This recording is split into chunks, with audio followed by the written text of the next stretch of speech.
तो हमारा प्रेम बिल्कुल अलग है जी, ब्याह के बाद ही होता है। वो एक लड़के ने एक लड़की से कहा, बोले मैं तेरे से ब्याह करना चाहता हूँ।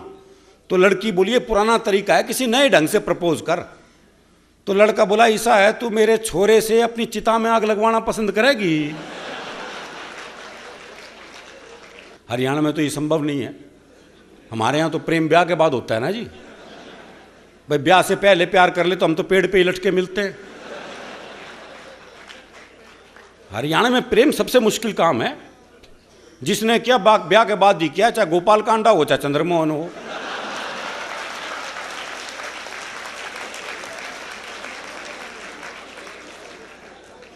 और वो गोपाल कांडा तो कमाल साहब, 2 छोटे हवाई जहाज थे उसके पास, 24-24 सीट वाले, और 72 एयर होस्टेस रख रखी थी भाई ने। अगले को सवारियों की तो जरूरत ही नहीं थी। विवाह का ये मौलिक प्रस्ताव ये हरियाणा में ही संभव है। वो एक लड़के ने एक लड़की से कह दिया आई लव यू, लड़की ने मारा खींच के थप्पड़। बोले फिर से कहिए। बोले जब सुना ही नहीं था तो मारा क्यों?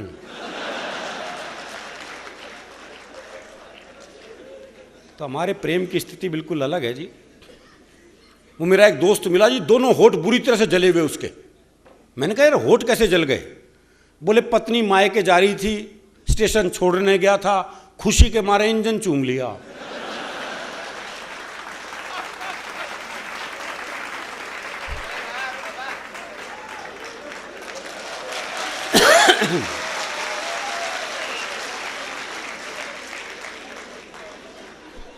तो आदमी की खुशी अलग अलग ढंग से प्रकट होती है जी। वो मेरे एक दोस्त है प्रहलाद जी, उनकी पत्नी का अपहरण हो गया।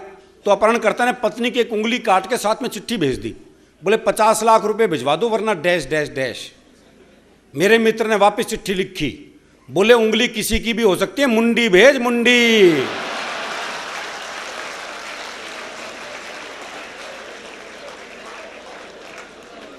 ऐसे उंगलियों के बहकावे में ना आते जी। वो एक ने अपने दोस्त को फोन किया, बोले शिमला जा रहा हूं, पत्नी को साथ लेके जा रहा हूं, सोच रहा हूं जाते हुए उसे किसी खाई में धक्का दे दूं। तो दोस्त बोला यार मेरी वाली भी ले जा। बोले ले तो जाऊंगा, अगर बुरा नहीं मानने तो उसे वापसी में धक्का दे दूं।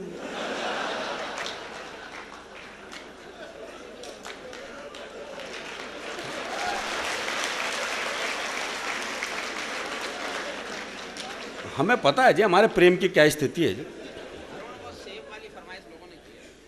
नहीं वो भी दरअसल टाइम हो गया क्या मेरा? अच्छा मैंने कहा फरमाइश पे आ गए तो टाइम हो सकता है, भाई मुझे पता ही नहीं हो कितना टाइम चला गया। दरअसल क्या हरियाणा का आदमी फुर्सत में रहता है, इसलिए हास्य रस में रहता है। हास्य के लिए थोड़ी फुर्सत चाहिए। वो एक ने एक रिक्शे वाले को आवाज दी, बोले खाली है? बोले हाँ। बोले आप फिर ताश खेलते हैं। तो इतनी फुर्सत जरूरी है जी। वो एक ने एक रिक्शे वाले से कहा, बोले स्टेशन चलेगा? बोले हाँ। बोले कितने पैसे? बोले 25 रुपए। बोले ये तो रहा स्टेशन। अच्छा मैं पैसे कम कराने होते हैं हम जगह को पास बुला लेते हैं। बोले ये तो रहा स्टेशन। रिक्शे वाला बोला हाथ नीचे कर ले वरना रेल के नीचे आ जाएगा।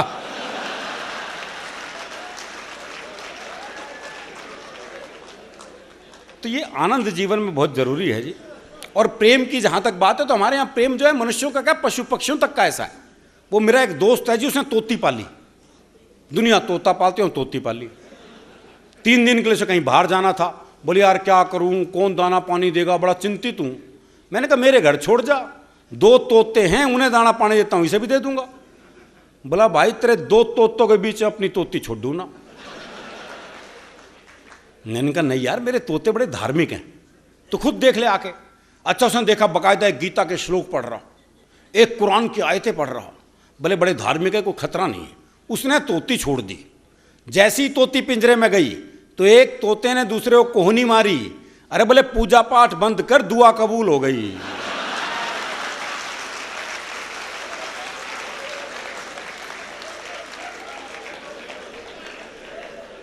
तो हमारे यहां तो पूजा पाठी भी क्या निकले है कोई भरोसा नहीं है जी। क्योंकि हम कितने धार्मिक है ये हमें पता है।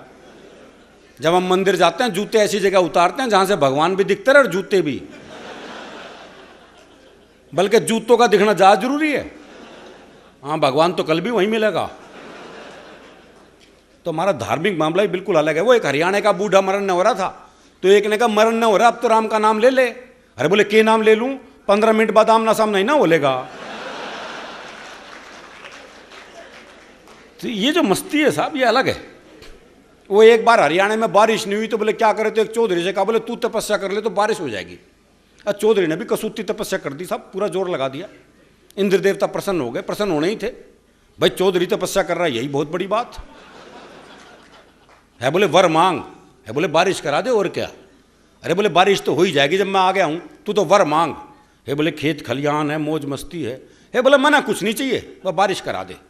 बोले पहला आदमी देख रहा हूं जिसे वर मांगने कर, वर नहीं मांग रहा कुछ, हे मांग ले कुछ। बोला तेरा घना ही जी कर रहा है ना, तो एक बार मैंने फूफा कह दे।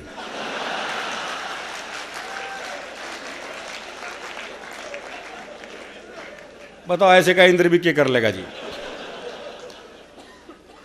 तो ये आनंद जीवन में बहुत आवश्यक है जी, ये मस्ती जीवन में रहनी चाहिए। और हमारे यहाँ तो हर संबंध में ऐसे ही है। वो एक ने अपने चाय बनवाई तो देखा सामने से एक दोस्त आ रहा है, बोले इसे कट चाय कर दे 1/2। अच्छा वो 1/2 कर ही रहा था, इतने में तीसरा दोस्त आ गया, बोले इसे 3 में कर दे। वो एक चाय तीनों 3 गिलास में लेके खड़े हो गए जी। इतनी देर में चौथा दोस्त आ गया, बोले खाली गिलास दियो। वही एक चाय 4 दोस्तों ने 4 गिलासों में मिलके पी साहब। पीने के बाद एक ने पूछा हाँ भाई कितने पैसे हुए। बोला जी कोई पैसे नहीं, गिलासा ना धोके दे दे बस।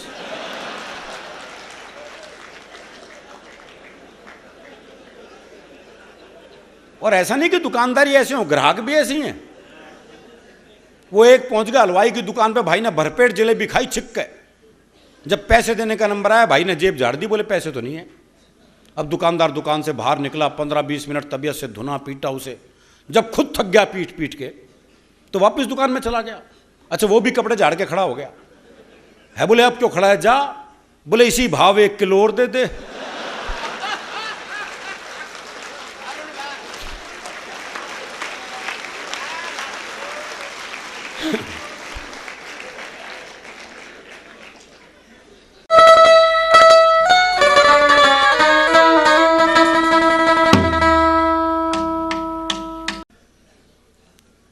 वो मेरे परिचित का फ़ोन आया, बोले यार घर के मंदिर में आसाराम की फ़ोटो लगा रखी है, अब क्या करूं। मैंने कहा उतार के बेडरूम में लगा ले।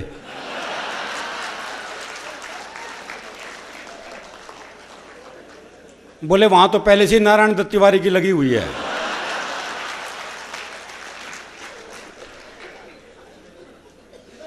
तो सब तरह मामले चल रहे हैं जी, बहुत बढ़िया ढंग से चल रहे हैं। बहुत शानदार काव्य पाठ संपत सरल जी ने किया। राजस्थानी का जो पुट जिन्होंने दिया, वो राजस्थान के हैं, हमारा पड़ोसी प्रदेश है, लेकिन अंतर बहुत है जी। इनके यहाँ बड़े सम्मान सूचक शब्दों का इस्तेमाल होता है। हरियाणा में आप, जी, इन शब्दों का प्रयोग वर्जित है। हरियाणा में तो आप पहले से ही वर्जित है, चिंता मत करो आप, हरियाणा में आपका कोई मतलब नहीं। हरियाणा में तो वर्जित है ये सब। आप राजस्थान घूमो जी, श्री गंगानगर, श्री डूंगरगढ़, शहर के नाम क्या के भी श्री। हरियाणा में तो बाप के नाम क्या के नहीं लगा हुआ है। बोले किसका है, बोले देवकी का। तो श्री शब्द की गुंजाइश ही नहीं है हमारे। वो मुझे एक भिखारी मिला। अच्छा वैसे आपको हरियाणा का आदमी कहीं भीख मांगता हुआ नहीं मिलेगा, इसलिए नहीं कि बड़ा स्वाभिमानी होता है, इसलिए कि मांगनी नहीं आती। सच्चाई तो यही है। वो मुझे एक भिखारी मिला, बोले 20 रुपए दे। बताओ ऐसे कौन देगा। अच्छा कसूर उसका भी नहीं है भाई, दीजिए शब्द है ही नहीं हमारे यहाँ है। बोले 20 रुपए दे। मैंने कहा भाई क्या करेगा, बोले चाय पीऊंगा। मैं कहा चाय तो 10 रुपए की आती है। बोला तू नहीं पीवेगा मेरे साथ।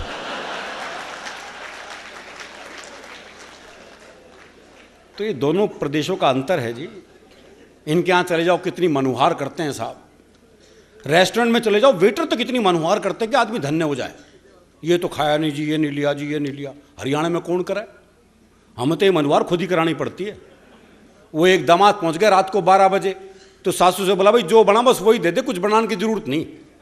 तो सास बोली भाई 2 रोटी रखे, 1 सब्जी रखे, खा ले। बोले ठीक है। तो सास ने 2 रोटी और सब्जी ला रख दी। तो अगले ने 1 रोटी वापिस करी। तो सास बोली वापिस क्यों दे है। बोले बाद में बूझेगी नहीं, एक और लो एक और लो। तो हम तो प्रवीण जी मनवार खुद ही करा लेते हैं, दूसरे के भरोसे रहते ही नहीं।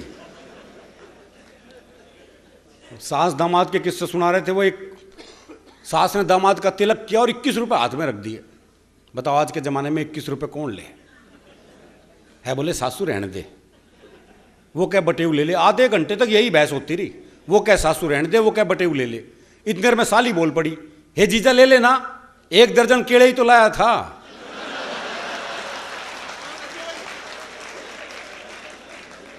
करा लो खातिरदारी। तो हमारा अलग मामला है बिल्कुल। बीच बीच में संपत सरल जी ने काफ़ी ज्ञान भी दिया आपको। आपने देखा होगा कि धूप नहीं बनाई जा सकती, उजाला बनाया जा सकता है। ये कर सकते हैं ज्ञान की बात, मैं तो कर नहीं सकता, क्योंकि हरियाणा का आदमी तो ज्ञान लेता ना देता। भाई एक बार हमने कुरुक्षेत्र में भगवान कृष्ण जी से ज्ञान ले लिया था, उसके बाद से बंद कर दिया। भाई जिसने कृष्ण जी से ज्ञान ले लिया हो, वो आजकल के नालतू फालतू बाबाओं से ज्ञान लेगा क्या? आजकल तो कोई भी टीवी चैनल खोल लो, कोई ना कोई बाबा ज्ञान देता मिलता है। अच्छा, जिसे टीवी पर मौका नहीं मिलता वो बाहर ढूंढता फिरता है। वो हरियाणा में एक बाबा जी सुबह से परेशान, कोई मिला ही नहीं जिसे ज्ञान दे सके। सुबह से शाम हो गई तो शाम को देखा एक छोरा हाथ में दिया जलाए आ रहा है। बाबा ने सोचा मिल गया मौका। बोले बेटे तुम्हें पता है ये ज्योति कहाँ से आती है? बाबा ने सोचा ये जवाब देगा और मैं प्रवचन। लेकिन छोरा हरियाणा का था जी, उसने मारी दिया क्या फूंक। बोले बाबा ये बताए ज्योति गई कहाँ?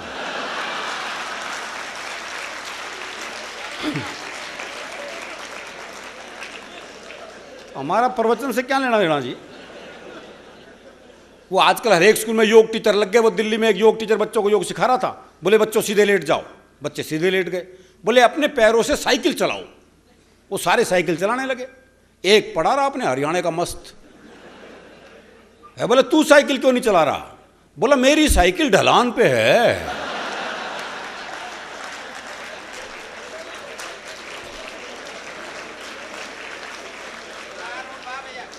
अब सिखा लो इन्हें योग। दरअसल ये आजकल के बच्चे सीखे सिखाए बच्चे हैं साहब, टीवी कंप्यूटर युग के बच्चे हैं। बल्कि मैं तो कहता हूं 1990 के बाद से बच्चे तो पैदा ही नहीं हो रहे, बाप ही पैदा हो रहे हैं।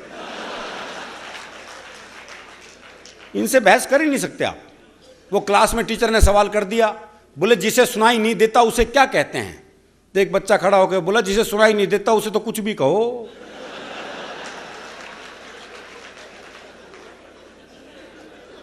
अच्छा, ये हरियाणा के ही बाप बेटे का संवाद हो सकता है जी। वो बाप ने बेटे से पूछा भाई तेरा रिजल्ट क्या रहा? बोला जी हमारा जो प्रिंसिपल है ना उसका छोरा फेल हो गया। अरे बोले मैं तेरा रिजल्ट पूछ रहा हूं।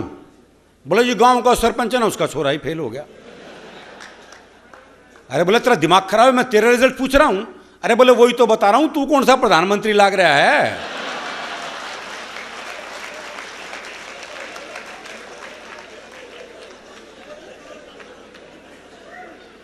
वो मेरे पड़ोस में रहते रामकिशन जी, उनके बेटे का रिजल्ट आना था। तो बाप ने कहा अगर फेल हो गया ना तो मुझे बापू मत कह दियो बस। दोपहर में बेटा रिजल्ट लेके वापस आया तो बाप ने पूछा भाई रिजल्ट क्या रहा? तो छोरा बोला रामकिशन के रखा रिजल्ट में छोड़ना।